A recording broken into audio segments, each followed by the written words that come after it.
እገላታለሁ ባይዘው እግዚአብሔር በጣም ከብዙ ሞት ነው የታደገኝ እገላታለሁ ብሎ እንዳጋጣሚ ደግሞ ይዛል ነበርኩ የሆነ ልጅ መጥቶ ፖሊስ መጥቶ ነው እንግዲህ ተግዳሮት የነበረበት ጊዜ ነበር አንደኛ መዝሙር እንኳን ሰርቼ መዝሙሩን ለማስመረቅ መብት የለኝ በጣም እናፈነዳለን በቃ እዚህ የተከራየሁትን የኮኮብ አዳራሽ ራሱ ለሰውየው ገብቶ ማለት ነው እናፈነደዋለን እሷ እዚህ መዝሙር ካስመረቀች ቦምብ ነው ምንጥለው ብለው ሰውየው ጠሩኝ ይገርምሻል ምንድነሽ አንቺ አሉኝ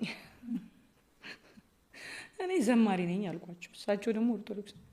ታዲያ ከውጭ ሀገር ድረስ እየተደወለ ከዚህ ሀገር እየተደወለ ምንድነው እናፈነዳለን የሚሉት ታዲያ ዘማሪ ኮንሽ እንዴት አሉኝ ማለት ነው ተመልከች እንግዲህ እና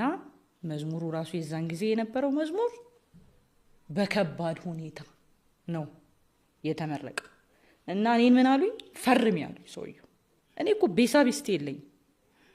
ሰዎች በሰጡኝ ነገር ነው ያንን ፕሮግራም ራሱ ያረኩት የሆነ አንድ ነገር ቢፈነዳ እከፍላለሁ ብለሽ ፈርም ያሉኝ ልበ ሙሉነቴስ ፍርም እኔ ለምን ያመንኩት ኢየሱስን ነው ስለዚህ ያ ኢየሱስ ድንቅ እንደሚያደርግ አውቃለሁ ፈርሜ መታወቂያና ሲጂ ወጣው ማለት ነው እና የነበረው ተግዳሮት አንዳንድ ጊዜ አንቺ በገባሽ እውነት እኮ መኖር እኮ ትችያለሽ አይደል እንዴ መብትሽ እኮ ነው ግን እንደ ባንዳ ሀገሩን እንደከዳ